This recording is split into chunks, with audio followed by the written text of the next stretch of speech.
Hello, everyone, and welcome again to another Teacher Joseph podcast. When you set the wheels in motion for something, it means you're getting ready to launch something new. I'm going to give you some examples. I've been talking about writing a book for years. It's time to set the wheels in motion. After months of planning, we're ready to set the wheels in motion for the new product launch. The team has finally set the wheels in motion for the development of the new app.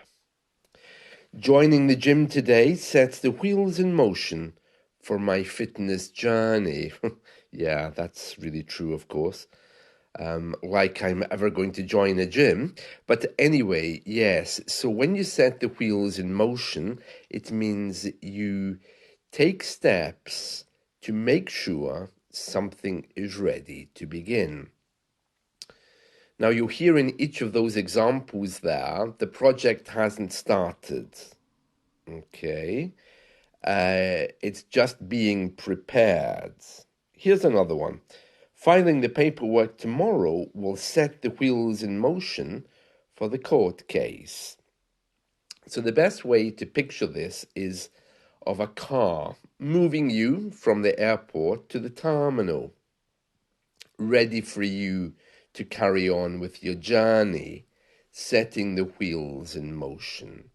It just means getting everything ready for that journey that you're about to take. Very common to hear that here. It's one that I use a lot.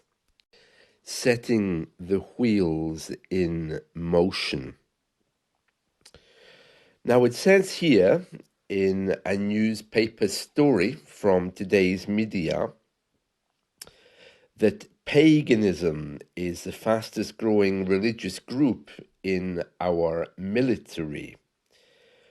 Apparently, pagans, Wiccans, heathens, druids, and New Age people, they've been demanding the right to have a beard in our military.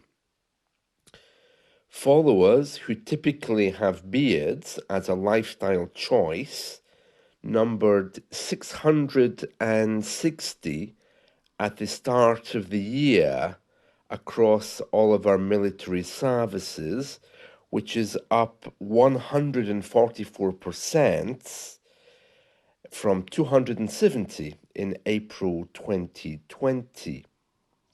And in addition to that, there's now around 50 self-declared Wiccans, Druids, Odinists, no idea what they are, and it says the figures obtained under Freedom of Information requests. Oh, this is interesting, yeah. You can ask anything about our governments. You can go down to the local records office, or you can go to the main records office in London, and you can ask them anything. I mean, usually information is all transparent anyway, but you can ask them anything you want. It's called a Freedom of Information request, and they have to give you figures. They will do the work for you. So the media obviously have gone to them and asked about religion in the armed forces. And it says here, that growth in paganism has been highest in our regular army, with numbers increasing from 190 to 500 in the past 4 years. The number is up from 40 to 90 in the Navy, that's the people who go to sea, and from 40 to 70 in the Royal Air Force. And then it says that there's a guy here called Arthur. He's a druid from Salisbury, Wiltshire, who was in the army for 6 years. He welcomes the service's decision to put wheels in motion to overturn a 100-year ban on facial hair, saying that finally these people can have freedom of choice. Now, very interesting, isn't it? Very interesting. So I know we had this rule in the army which says that you aren't allowed to have a beard or a mustache. And then they had to make exceptions to that for people whose religion demanded that they have a beard. So there's a couple of those around. But it looks like that's now been extended to cover New Age followers.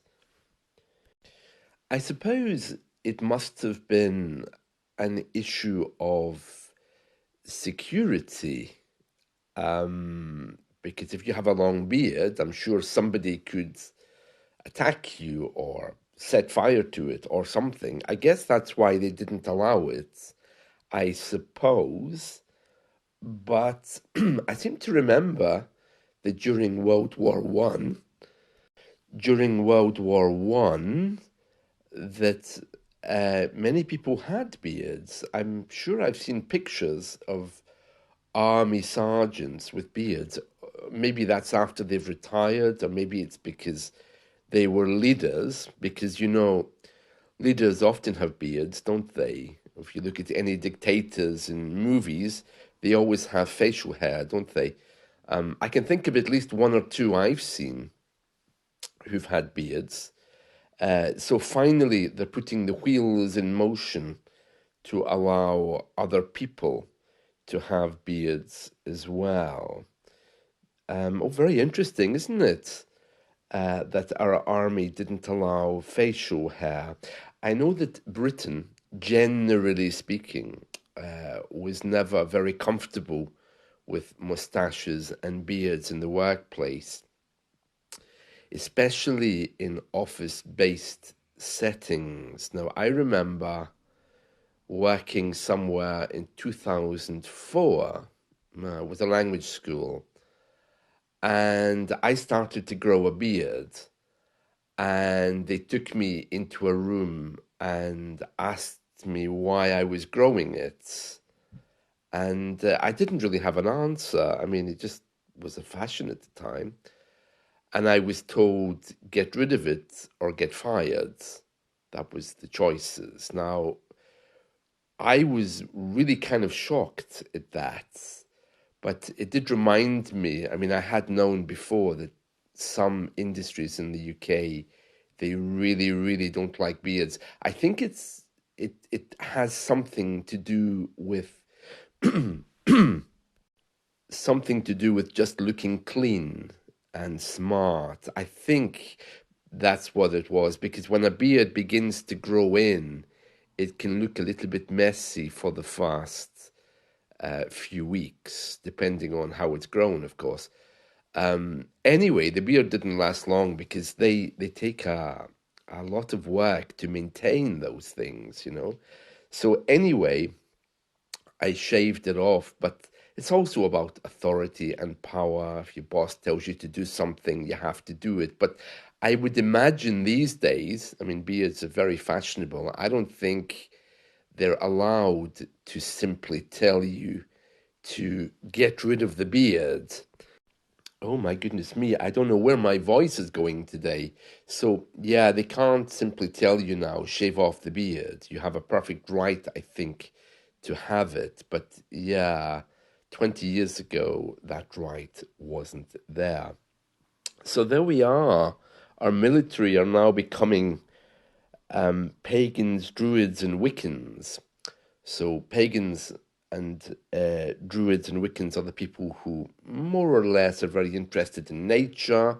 New Age people are the ones who have the crystals. So very interesting. Things are changing as Britain enters its post-religious era. So yeah, very interesting indeed. Very interesting. Another thing from our media today, a restaurant is putting the wheels in motion to serve unique pizzas. Oh, you can imagine not going to be nice, is it? You know, British people, we don't really have any taste. I've been trying to explain this to people in the last few weeks, and those of you who follow my weekly lessons will know that this week's essay is all about food as well. But there's a restaurant here saying it's putting the wheels in motion to serve unique pizzas. It's combining Neapolitan elements like Italian flour with New York influenced recipes, such as hot dogs for toppings, to create distinctive dishes. This restaurant, based in London, is saying it's putting the wheels in motion to blend the best of the two traditions, adding it is good for the UK to develop its own style of pizza. Oh no, no. People in the UK always love comfort food. Comfort food? Is that really what we think of pizzas? My goodness me, in some parts of the world, a pizza is a nice, big, shared experience amongst family and friends. But in the UK, it's when you're sitting alone with a beer and you eat it because you're bored. Oh dear, that's not good, is it? Anyway, hot dogs on a pizza. Well, we've already got pineapple on a pizza, haven't we? That was something that came from Hawaii, Hawaiian pizza. Hot dogs on a pizza. What else would they put on there? Potatoes? I mean, Britain doesn't really have any other things that it can claim to be British. Pizza with cheesecake? Oh no. Ooh. That sounds awful, doesn't it? So yeah, these toppings and more all coming to UK pizzas. I'm really sorry if you're Italian. You might be a bit turned off by that, so sorry. Another thing that people are putting wheels in motion for, apparently, British people could be seen eating. Oh, this is disgusting. Just to warn you, sea worm and chips instead of fish and chips. Researchers are saying that they want to put the wheels in motion to introduce sea worms into our diets. They are white shellfish, and they're being grown in laboratories around the UK. The researchers are saying that they offer a substantial alternative to our other fish, cod, haddock, salmon, tuna, and prawns, which make up 80% of seafood eaten in the UK. The University of Cambridge have said in the Philippines they're typically battered like calamari or in some kind of fish stew. We think that for UK people, they'll be mashed up and coated and will look something like fish fingers. Oh no, no, I think the word worm really puts me off there. Although there's a picture here, they don't actually look that bad, but I don't think I'll be rushing out to buy them anytime soon. And it says here that in the Philippines, it's very common to eat these, and they want to put the wheels in motion to make them widely available across the UK. Yeah, British people don't taste food, you know, it's hard to explain, but as far as I understand it, we Brits, we don't really have the same social cohesion as other countries do. So food isn't a celebration for us. It's more of a kind of like functional thing that we have to do while we're working. So we don't celebrate food with people, and that's why I couldn't honestly tell you any foods that my parents cooked. I mean, I remember what it was, what they liked to eat, but I don't remember any tastes. So I couldn't tell you, oh, this tastes delicious. It's my mother's recipe because I wouldn't remember the taste. It seems taste comes from memories, not from the actual food. So therefore, taste is unique to all of us. So most of us just feel the texture. We eat to fill our bellies, but we don't eat to actually remember or to celebrate with people, which you might think is tragically sad, and it probably is. But yeah, I mean, as I get older, I've learned to appreciate food more, especially having lived in the Mediterranean. Food is a very important thing there, and it has to be shared. The idea of eating alone is a crazy idea, although it's our preferred way. It's something that we like. Anyway, to put the wheels in motion, well, I suppose I better go and set the wheels in motion, put the wheels in motion, both are okay, for my day. So I'll go away and do this transcripts before I begin my day. So have a nice day. See you all soon. Bye.